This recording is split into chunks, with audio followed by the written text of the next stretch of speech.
Los misterios de Cristo en la vida de la Iglesia. El misterio pascual, del cardenal Raniero Cantalamessa. Es verdad, el Señor ha resucitado. El misterio pascual en la historia. Id y decidle esto a Pedro.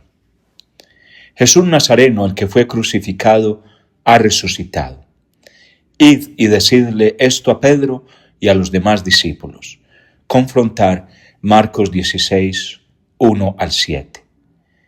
El mismo Jesús que la mañana de Pascua envió a aquellas mujeres a llevar la alegre noticia a Pedro y a sus compañeros, me envía ahora a mí para llevar ese mismo mensaje al sucesor de Pedro y a sus compañeros.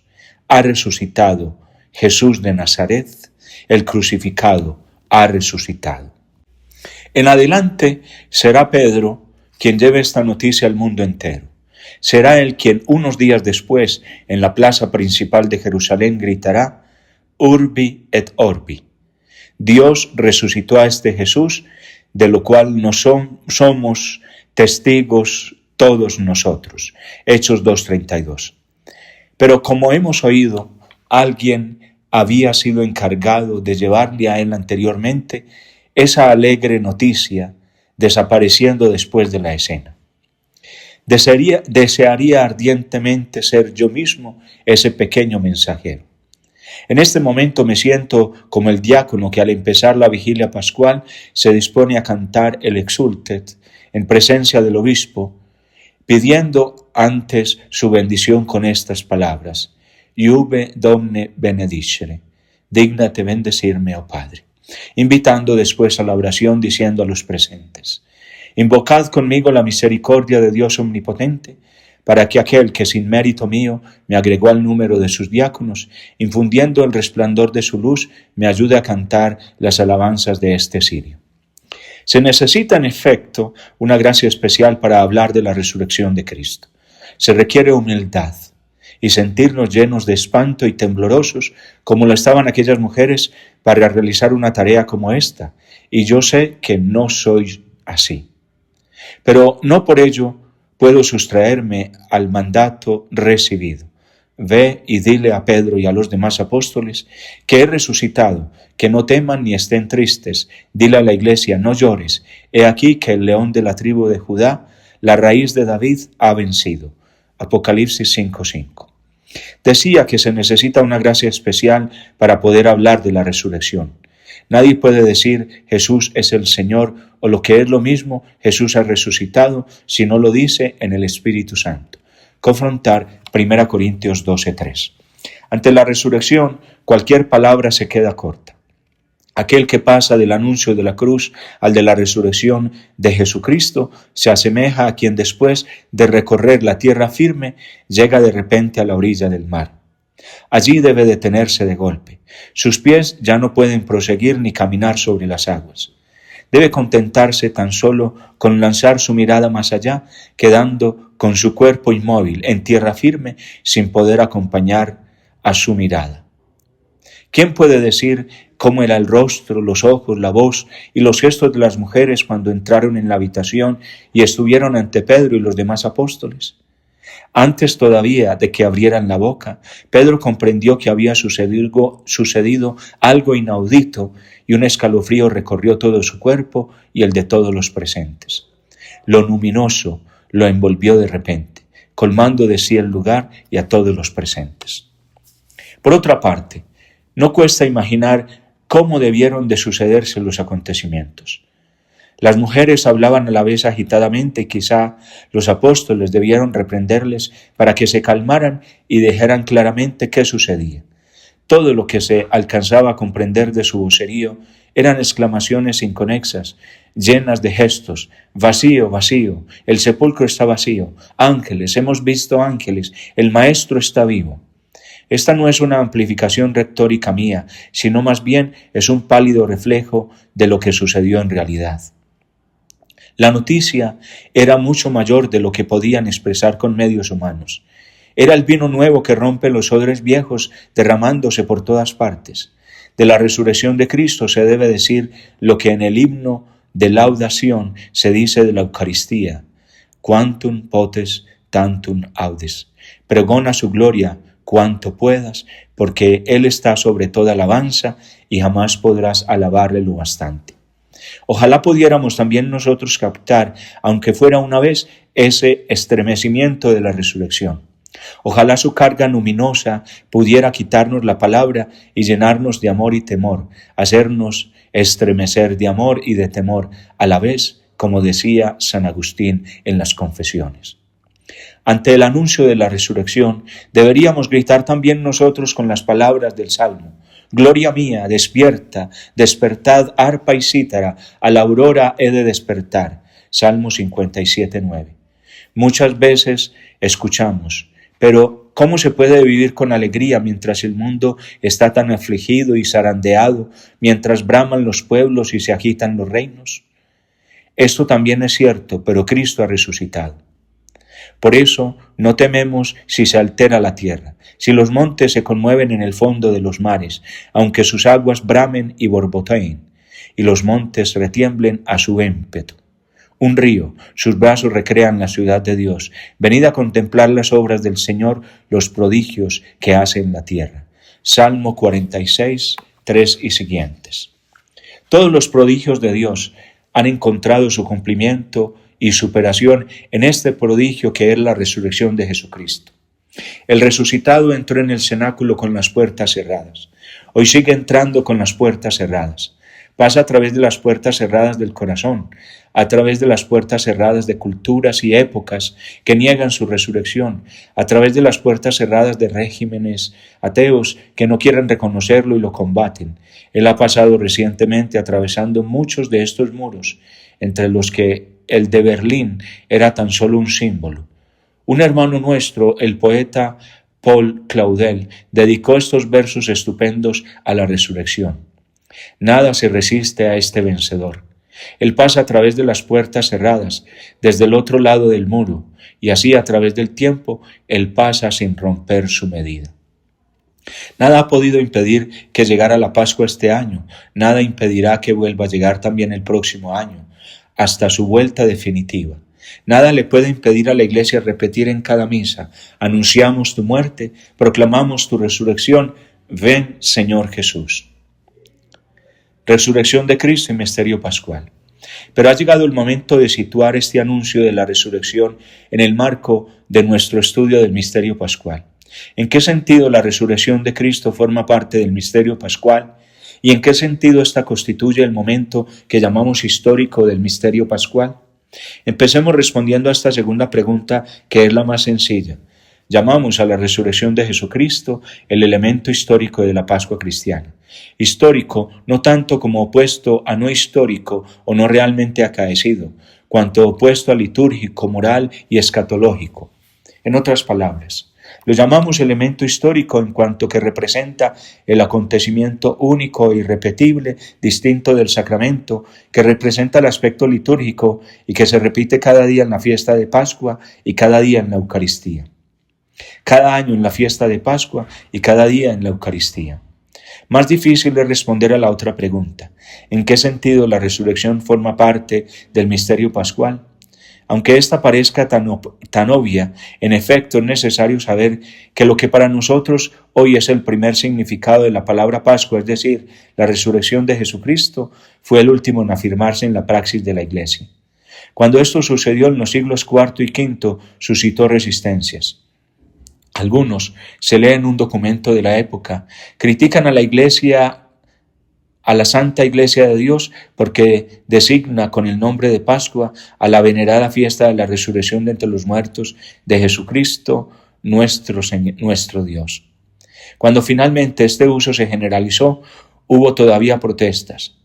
Muchos, escribe un autor del medioevo, no ven más que una sola cosa en la Pascua: que el primer día de la semana el Señor resucitó, y por esta razón es por lo que se le llama también Día de la Resurrección del Señor, olvidando que Pascua indica ante todo lo que Cristo obró con su cruz y con su sangre. Ruperto de Dust. La razón de esta dificultad es sencilla. La resurrección constituye la novedad absoluta de la Pascua cristiana. No lo prefigurado, lo inesperado. La palabra y la fiesta misma de Pascua no estaba, por ello, en condiciones de aceptarla enseguida. Nunca en el Nuevo Testamento se designa con la palabra Pascua la resurrección de Cristo, sino que tan solo se designa con ella su cena pascual o su inmolación. Es cierto que muerte y resurrección son contempladas conjuntamente y constituyen el único misterio de Cristo que el querigma proclama. Pero este misterio de Cristo, misterio de salvación, nunca es llamado misterio pascual o misterio de Pascua. El camino fue más bien al inverso.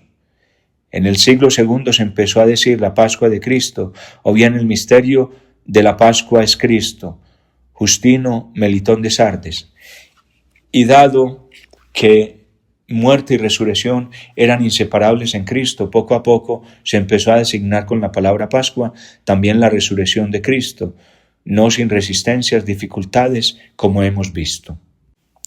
La Pascua era una institución preexistente que los cristianos heredaban del Antiguo Testamento.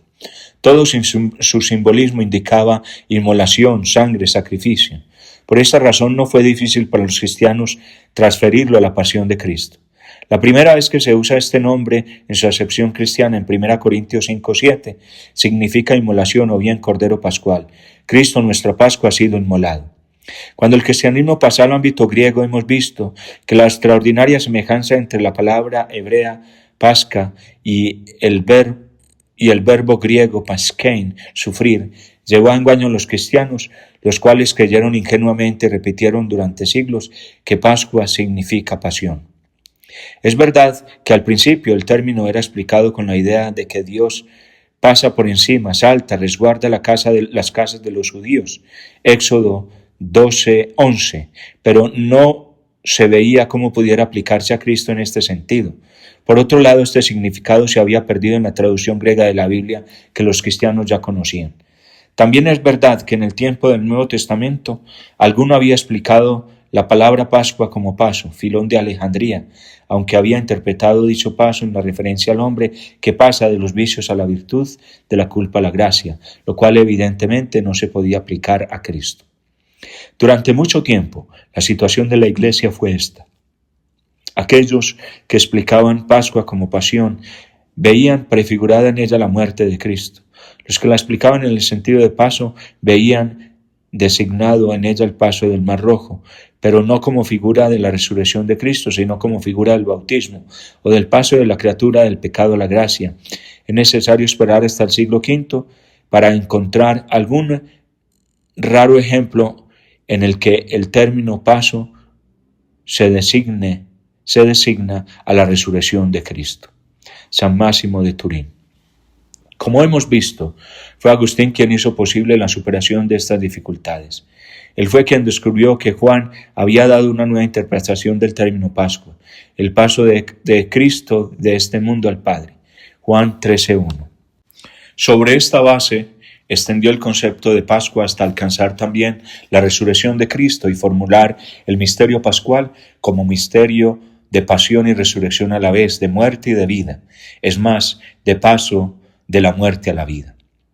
El Señor pasó por la pasión de la muerte a la vida y se hizo camino a los creyentes en su resurrección para que nosotros pasemos igualmente de la muerte a la vida. San Agustín.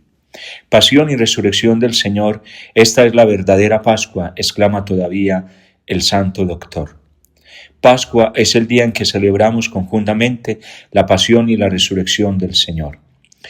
En el plano de la fe, Agustín pone la resurrección de Cristo por encima de la misma muerte, escribiendo: la fe de los cristianos consiste en creer en la resurrección de Cristo. Muerte y resurrección unidas constituyen pues el misterio pascual, pero no como dos realidades o momentos yuxtapuestos que se equilibran o que simplemente se suceden, sino más bien como un movimiento, como un paso de uno a otro. Algo dinámico que indica el dinamismo profundo de la redención que consiste en hacernos pasar de la muerte a la vida, del dolor a la alegría. Más que un hecho, la Pascua es un fieri, un hacerse, un movimiento que no se puede detener. Así pues, ella misma muestra una tendencia a la resurrección, se realiza y se cumple solo en la resurrección. Una Pascua de pasión sin la resurrección sería una pregunta sin respuesta, una noche que no termina en el alba de un nuevo día, sería fin en vez de comienzo de todo. Después de haber hablado de la muerte de Cristo en el capítulo anterior, ha llegado ahora el momento de hablar de su resurrección, completando así nuestro estudio del misterio pascual en la historia. La resurrección de Cristo, aproximación histórica. He dicho más arriba en qué sentido hablamos nosotros de resurrección de Jesucristo como elemento histórico de la Pascua, es decir, en el sentido de que constituye el acontecimiento conmemorado, a diferencia de la Pascua litúrgica anual que constituye la conmemoración del acontecimiento. Pero es solo en este sentido como puede considerarse la resurrección de Cristo como hecho histórico. Podemos o no definir la resurrección como acontecimiento histórico en el sentido más común del término, es decir, entendiendo histórico como opuesto a no histórico, mítico o legendario. O expresándonos en los mismos términos que lo hacen las discusiones recientes, podríamos decir, ¿ha resucitado Jesús únicamente en el querigma y en la liturgia de la Iglesia, o ha resucitado también en realidad y en la historia? ¿Ha resucitado porque la Iglesia así lo cree y lo proclama, o ha resucitado y por esto la Iglesia lo proclama? ¿Ha resucitado Jesús su persona o ha resucitado solo su causa en el sentido puramente metafórico, donde resucitar significa la supervivencia o la reaparición victoriosa de una idea después de la muerte de quien la ha propuesto? La respuesta más autorizada se encuentra ya contenida en el Evangelio. Había sido puesta allí anticipadamente por el Espíritu Santo. Es verdad, el Señor ha resucitado, dicen los apóstoles, acogiendo a los 2 discípulos de Emaús todavía antes de que éstos puedan contar su experiencia. Confrontar Lucas 24:34. Así pues, ha resucitado en realidad, de verdad, ontos. Los cristianos orientales han hecho de esta frase el saludo pascual. El Señor ha resucitado, al que se responde es verdad, ha resucitado. Veamos pues en qué sentido se da una aproximación también histórica a la resurrección de Jesucristo. No porque alguno de nosotros todavía no crea o deba ser persuadido por esta vía, sino como Lucas al comienzo de su Evangelio, para que podamos darnos cuenta de la solidez de las enseñanzas que hemos recibido. Confrontar Lucas 1:4. Con la pasión y la muerte de Cristo, esta luz que se había ido encendiendo en el alma de los discípulos no resiste la prueba de su trágico fin. La más total oscuridad lo cubre todo. Se había estado muy cerca de reconocerlo como el enviado de Dios, como alguien que era más que los profetas, que todos los profetas. Ahora ya no se sabe qué pensar. El estado de ánimo de los discípulos nos es descrito por Lucas en el episodio de los 2 discípulos de Emaús. Nosotros esperábamos que sería él, pero llevamos ya 3 días desde que esto pasó. Lucas 24:21. Nos encontramos en un punto muerto de la fe. El caso Jesús es considerado cerrado.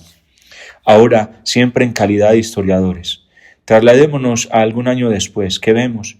Un grupo de hombres, el mismo que había estado con Jesús, que de viva voz y por escrito proclama que Jesús de Nazaret es el Mesías, el Señor, el Hijo de Dios, el que está vivo y que vendrá a juzgar el mundo.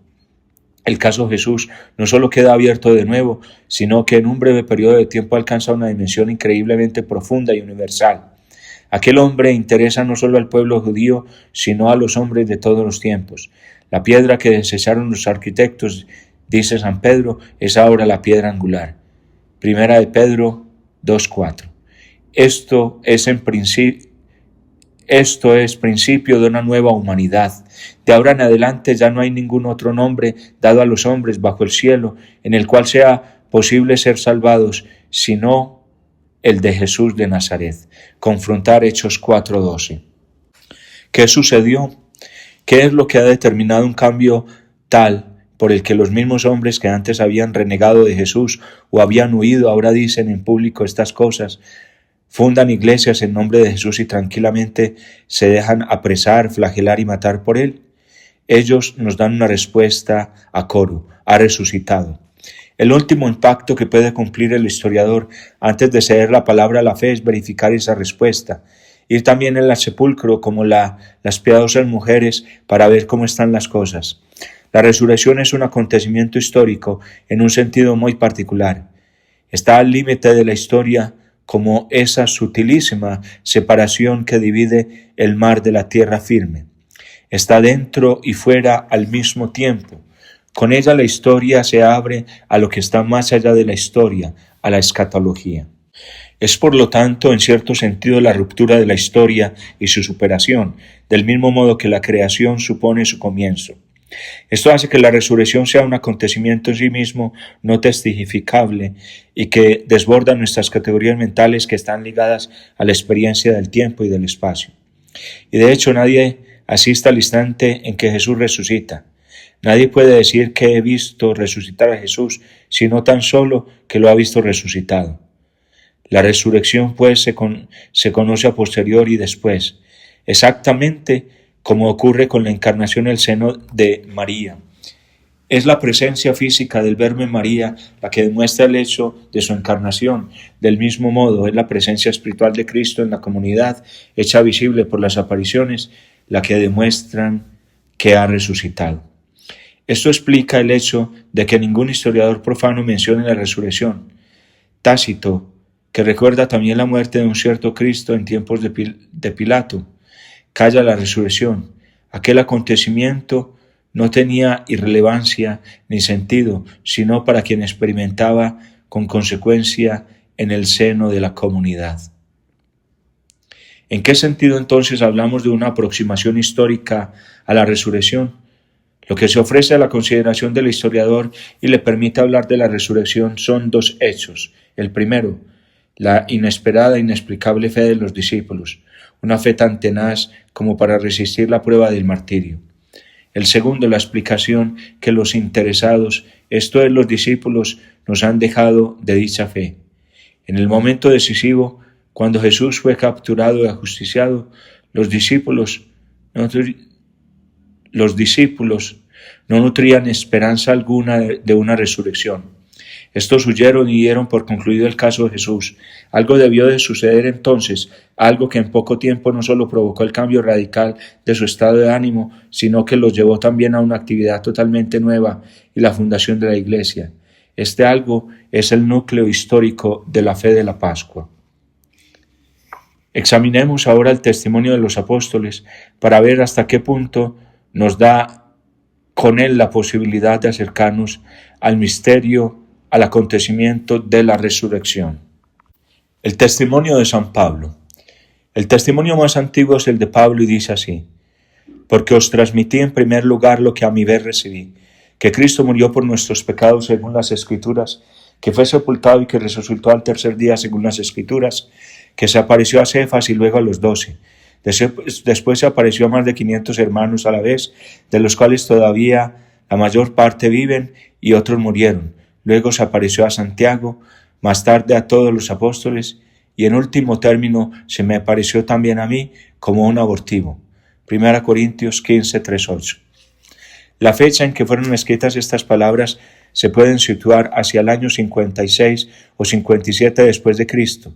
Sin embargo, el núcleo central de este texto está constituido por un credo anterior que en Pablo dice haber recibido el mismo, procedente de otros. Teniendo en cuenta que Pablo recogió dichas fórmulas inmediatamente después de su conversión, podemos remontarnos hasta el 53 a.C., aproximadamente, es decir, 5 o 6 años después de la muerte de Cristo. Por tanto, se trata de un testimonio antiquísimo. Pero, ¿de qué dan testimonio en concreto esta fórmula?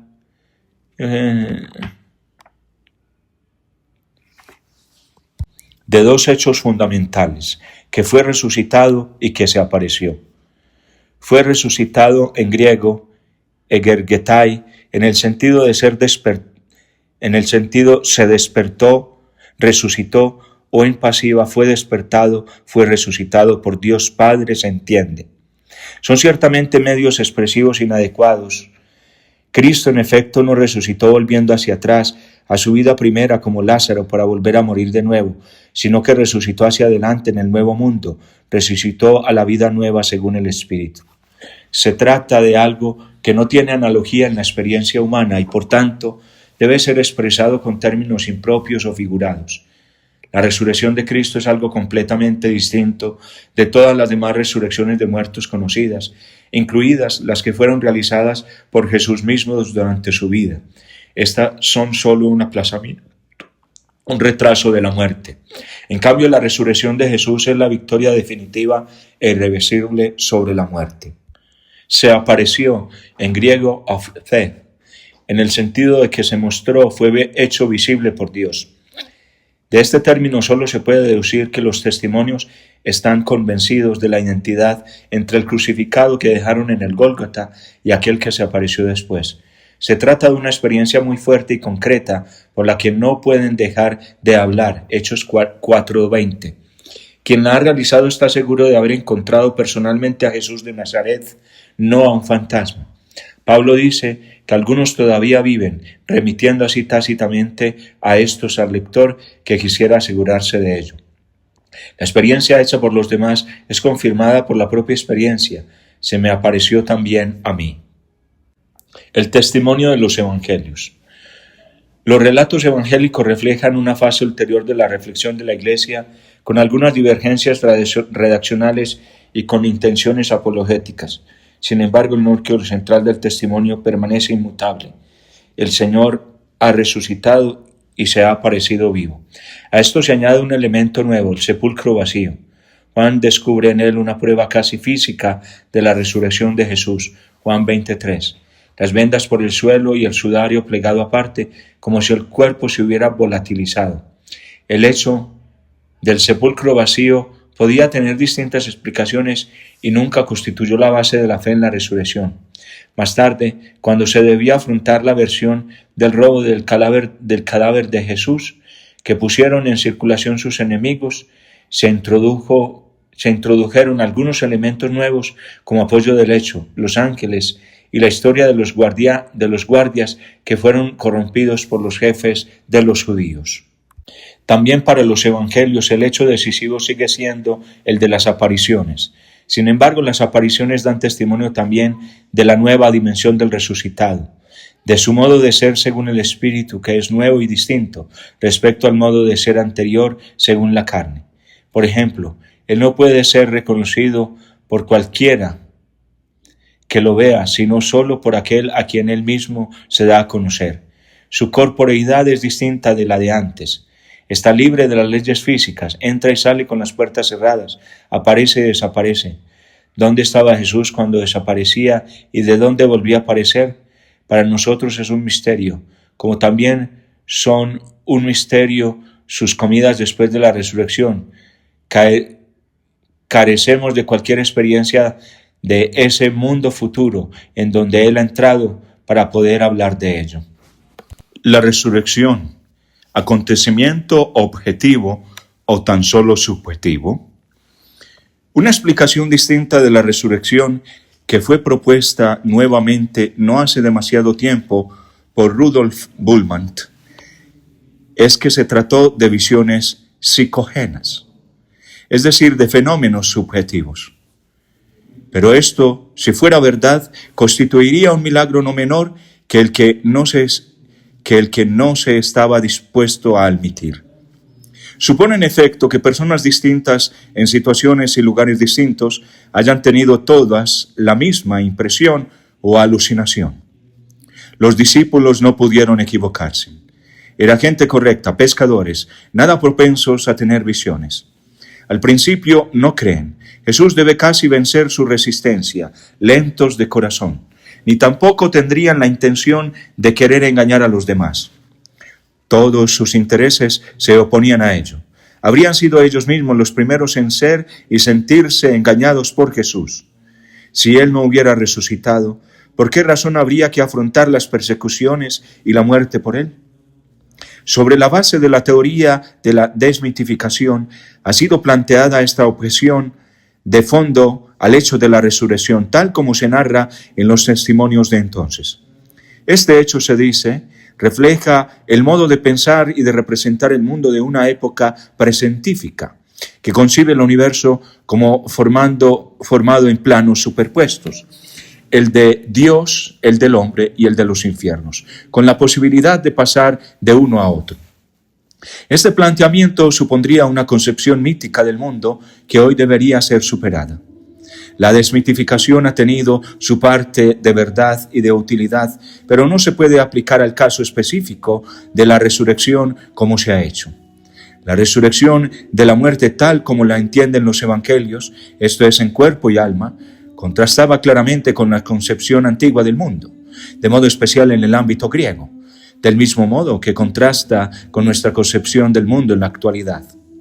Por esto, si los apóstoles la defendieron tan tenazmente, no es porque fuera conforme a las representaciones de su tiempo, sino porque era conforme a la verdad. Por otra parte, también es fácil demostrar la incoherencia de la explicación dada por Bultmann en el marco de aquella teoría. Este autor admitía que Dios había intervenido en el caso de Jesucristo, avalando su causa. Parece claro, pues, que de algún modo Dios ha obrado milagrosamente en Jesús de Nazaret. Pero si ha obrado milagrosamente, ¿qué diferencia hay en admitir que se haya tratado de una verdadera resurrección y de apariciones verdaderas en vez de hechos interiores y puramente visuales? ¿Qué necesidad tenía Dios de recurrir a un milagro aparente, pudiendo hacer uno real? La verdad es que en el trasfondo de la negación de la realidad o historicidad de la resurrección se sobreentienden la negación de la realidad de la encarnación. Para Bultmann, la fórmula Cristo es Dios es falsa en cualquier sentido si Dios es considerado como ser objetivable.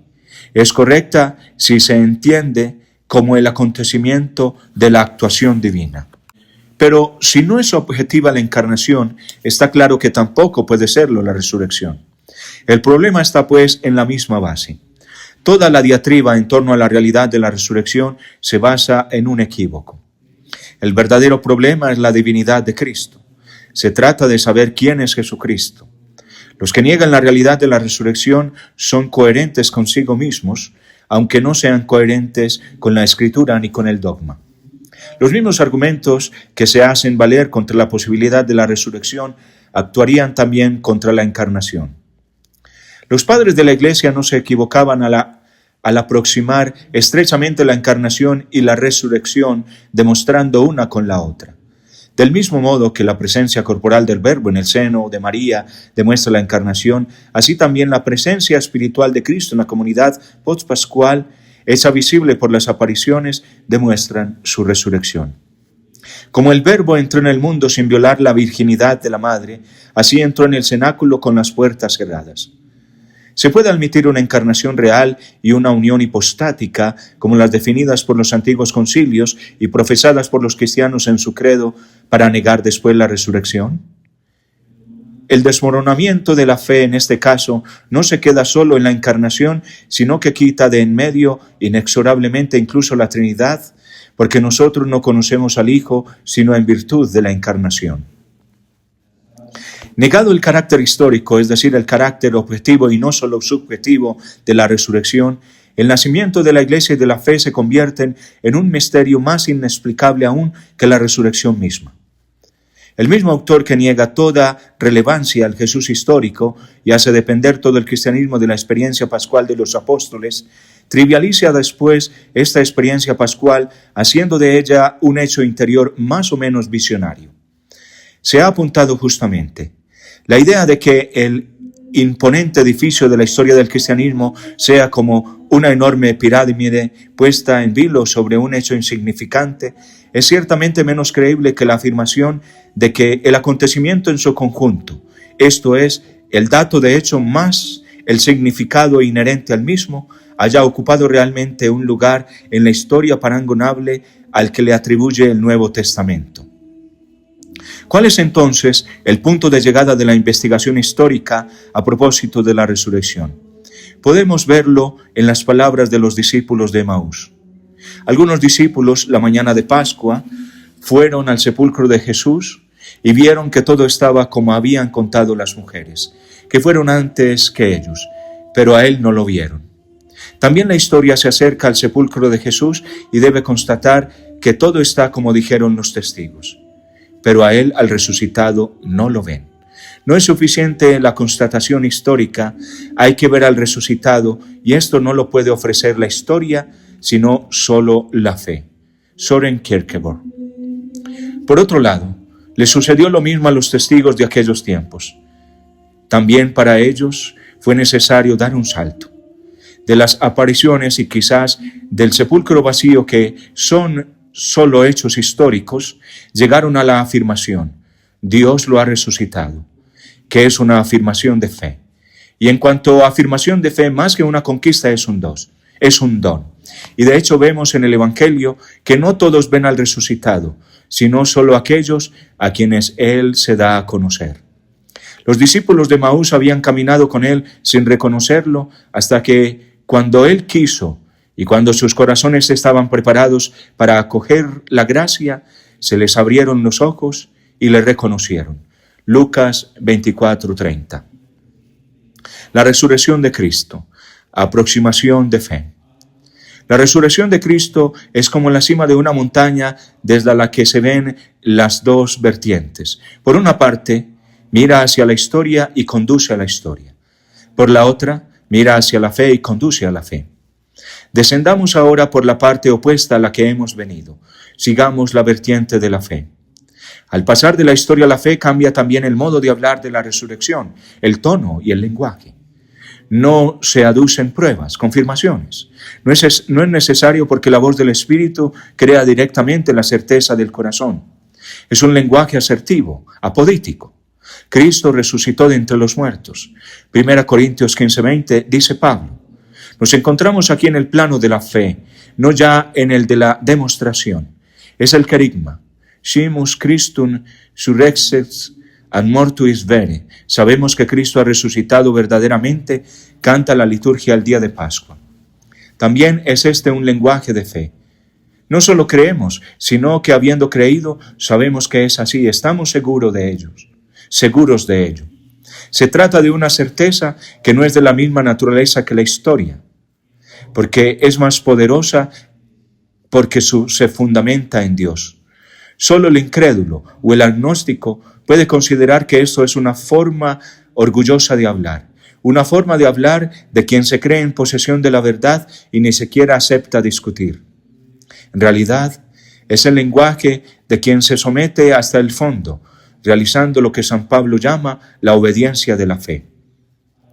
La importancia de la resurrección de Cristo para la fe es tal que sin ella, dice San Pablo, nuestra fe será vana. Nuestra fe sería vana, es decir, estaría en el aire, no tendría fundamento histórico. 1 Corintios 15:14. Creemos en aquel que resucitó de entre los muertos a Jesucristo. Romanos 4:24. Se comprende así por qué San Agustín puede decir que la fe de los cristianos consiste en creer en la resurrección de Cristo. Todos creen que Cristo ha muerto, también los paganos, pero solo los cristianos creen que ha resucitado, y no es cristiano quien no lo cree. Significado apologético de la resurrección. ¿Pero qué es la resurrección considerada desde el punto de vista de la fe? Es el testimonio de Dios sobre Jesucristo. Leamos el primer sermón sobre la resurrección, el que Pedro pronunció ante el pueblo de Jerusalén inmediatamente después de Pentecostés. Varones de Israel, escuchad estas palabras. A Jesús Nazareno, varón acreditado por Dios ante vosotros con virtudes, prodigios y señales, lo matasteis crucificándole por manos de malvados, al cual Dios ha resucitado, de lo cual somos testigos todos nosotros. Hechos de los Apóstoles 2:22-32. Vemos aquí expresado un concepto de testimonio, el que los apóstoles dan de la resurrección de Jesucristo. Todo el Nuevo Testamento está lleno de él, pero este texto contiene también otro testimonio, el que Dios ha dado de Jesucristo resucitándolo. Dios, que ya en vida había acreditado a Jesús de Nazaret con prodigios, pone ahora un sello definitivo a su reconocimiento. Lo ha resucitado. San Pablo lo formula de este modo en el discurso de Atenas. Dios ha dado a todos una garantía al resucitarlo de entre los muertos. Hechos de los Apóstoles 17:31. Pero, ¿garantía de qué exactamente? de la verdad de Cristo Jesús, esto es, de la autenticidad de su persona y de su misión. Dios se hace garante de que Jesús de Nazaret es verdaderamente quien había dicho que era. La resurrección es el sí poderoso de Dios, su amén pronunciado a la vida de Jesús. ¿No era ya la muerte de Cristo en sí misma un testimonio suficiente? No. La muerte no es suficiente para dar testimonio de la verdad de su causa. Muchos hombres han muerto en la tierra por causas equivocadas, incluso por causas inicuas. La muerte de cada uno de ellos no ha hecho verdadera su causa, solamente ha dado testimonio de que creían en la verdad de esa causa. El solemne testimonio que Jesucristo rendió ante Poncio Pilato, 1 Timoteo 6:13, no es pues el testimonio de su verdad, es solo testimonio de su amor, un testimonio supremo, ya que nadie tiene mayor amor que el que da la vida por sus amigos. Juan 15:13. La resurrección solo constituye, pues, el sello de la autenticidad divina de Cristo. Por eso el mismo Jesús la indicó como el signo por excelencia. A quien le pedía un signo, Jesús le respondió: destruid este templo y en 3 días lo levantaré. Juan 2:18 y siguientes. Tiene razón Pablo al edificar sobre el cimiento de la resurrección todo el edificio de la fe. Si Cristo no resucitó, nuestra predicación es vana y también es vana nuestra fe. Y así somos falsos testigos de Dios, somos los más desdichados de todos los hombres. 1 Corintios 15, 14 al 15 y 19. Pero concretamente, ¿qué testimonio da de Cristo el hecho de su resurrección? En primer lugar, da testimonio de la obra, de la persona y de la obra terrena de Jesús, del Jesús histórico. Es testimonio de ese Jesús de Nazaret que había pasado haciendo el bien y curando a todos, el mismo que los hombres mataron clavándolo en una cruz y que Dios resucitó al tercer día. Hechos de los Apóstoles 10:38 y siguientes. En la cruz el Padre parecía haber desautorizado a Jesús hasta arrancarle aquel grito de angustia: Dios mío, ¿por qué me has abandonado? Pero ahora, resucitándolo, el Padre demuestra identificarse con el crucificado y con su causa. Desde ese momento, solo será posible ver el crucificado en la gloria del Padre y contemplar la gloria del Padre en el rostro del crucificado. La resurrección es, pues, como un faro enfocado más allá de la Pascua sobre la vida terrena de Jesús. A su luz los discípulos han recordado, comprendido y fijado las palabras y los gestos realizados por Jesús, sobre todo ese último gesto misterioso cuando tomó el pan, lo partió y les dijo: tomad y comed, este es mi cuerpo entregado por vosotros. La resurrección eleva a un estado nuevo las mismas palabras pronunciadas en la vida por Jesús y recogidas en el Evangelio, sustrayéndolas a su tiempo histórico y elevándolos a la categoría de absoluto universal. Ya no se trata solo de una enseñanza sapiencial o profética, sino que aparece tal como son, palabras que no pasan, palabra de Dios. Jesús había proclamado durante su vida: el reino de Dios está cerca. Este había sido el centro de su mensaje, el corazón de su anuncio. La resurrección nos da testimonio de que no se ha equivocado. Con Jesucristo muerto y resucitado ha llegado el reino de Dios. El fin ya ha empezado. Poco importa cuándo se concluirá, si dentro de pocos años, como pensaron los primeros testigos, o dentro de miles de millones de años. Significado mistérico de la resurrección. Pero la resurrección, contemplada desde el punto de vista de la fe, no es solo esto. A este significado, que podríamos llamar apologético, que tiende a establecer la autenticidad de la misión de Cristo y la legitimidad de su pretensión divina, hay que añadir otro significado que podríamos llamar mistérico o salvífico, que solo recientemente ha recibido la atención que merece. La resurrección no prueba solo la verdad del cristianismo, sino que fundamenta también la realidad cristiana. Es parte integrante del misterio de la salvación. Para algunos, la resurrección no marcaría una nueva y real intervención de Dios en la historia distinta de la cruz. Su significado salvífico se reduciría por ello tan solo a poner en evidencia el significado de la cruz. Así Rudolf Bultmann. Pero ciertamente esto no es suficiente. San Pablo pone de manifiesto el significado específico de la resurrección cuando de ella hace derivar la misma justificación, confrontar Romanos 4:25 y la remisión de los pecados, 1 Corintios 15:17. No se trata solo de ejemplaridad, en el sentido de que la muerte y resurrección de Cristo son el modelo, el paradigma de la muerte al pecado y de la vida nueva en Dios y de nuestra misma muerte y resurrección. El esquema, como Cristo, así también nosotros. Confrontar Romanos 6:4 significa también, dado que Cristo, por esto también nosotros. Dado que Cristo ha muerto, nosotros hemos muerto al pecado. Dado que Cristo ha resucitado, nosotros podemos caminar en la novedad de vida. Cristo ha resucitado para nuestra justificación, es decir, para causarla y no solo para revelarla. San Agustín ha expresado todo esto de forma perfecta, vinculándolo justamente al acto de fe en la resurrección. El Señor pasó por la pasión de la muerte a la vida y se hizo camino a los creyentes en su resurrección para que nosotros pasemos igualmente de la muerte a la vida. Con esto, Agustín no hace más que recoger la enseñanza de Pablo. Si crees en tu corazón que Dios lo resucitó de entre los muertos, serás salvado. Romanos 10:9. Es significativo el hecho de que tan solo después de la resurrección Jesús llame a sus discípulos hermanos. Ve a mis hermanos y diles, subo a mi Padre y a vuestro Padre. Juan 20:17. Ya no dice tan solo siervos o amigos, confrontar Juan 15:15. No se avergüenza de llamarles hermanos, porque el que santifica y los que son santificados, todos son de uno.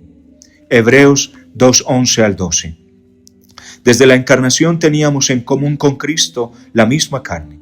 A partir de la resurrección tenemos en común con Él también el mismo Espíritu. En efecto, con la resurrección Jesús se ha convertido en Espíritu que da vida. 1 Corintios 15:45. Una fe más pura. Todo esto que se ha dicho no hace sino reafirmar en términos más modernos la fe tradicional de la Iglesia acerca de la resurrección. Ha sido entonces inútil toda la discusión reciente suscitada por la crítica racionalista o por la teoría de la desmitificación. La respuesta es claramente negativa. Esta discusión ha llevado consigo una purificación de la fe, purificación que era necesaria para poder ser de nuevo propuesta en la actualidad. Ha liberado la creencia en la resurrección de representaciones algunas veces burdas y falsamente apologéticas. Para acentuar la realidad y la historicidad de la resurrección, a menudo se había acabado por hacer de ella un acontecimiento intramundano, constatable, un hecho experimental más que un hecho de fe. Mientras que la resurrección, igual que la de la divinidad de Cristo, no se tiene conocimiento directo, sino solo indirecto, precisamente mediante el salto de la fe.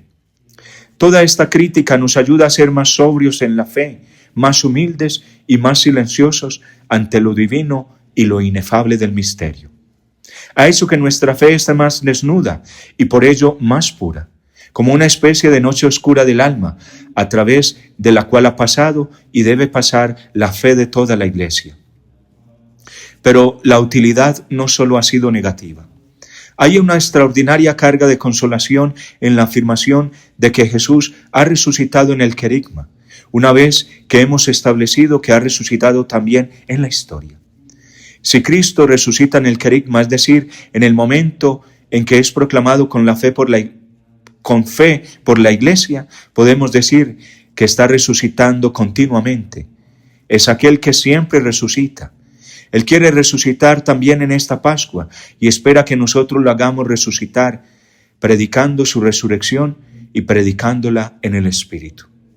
Jesús ha resucitado quizás ahora mismo y aquí, en medio de nosotros, y dichosos aquellos que pueden decir alguna vez, como San Pablo, se me apareció también a mí.